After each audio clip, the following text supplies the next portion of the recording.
duwa nga kapildihan nabanhaw pagbalik ang San Beda University human ilang gilubong og napo ka puntos ang Emilio Aguinaldo College sa score nga 81-71. Kinumduman nga napildi ang San Beda gikan sa ilang duwa batok sa Arellano University ug San Sebastian College Recoletos nga maoy nagtukmod sa ilang kadaugan kagahapon.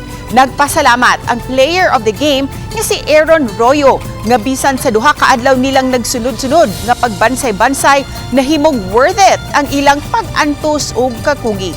Pinaagi sa 12 points, 4 rebounds ug duha ka steals. Naaswat niya ang nagkakulbahina nila nga duwa batok sa EAC. Samtang silang hugna sa duwa sa NCAA Season 99, napakyas ang Letra Knight sa pagbuntog sa LPU Pirates. Human mitapos ang ilang score 79-85.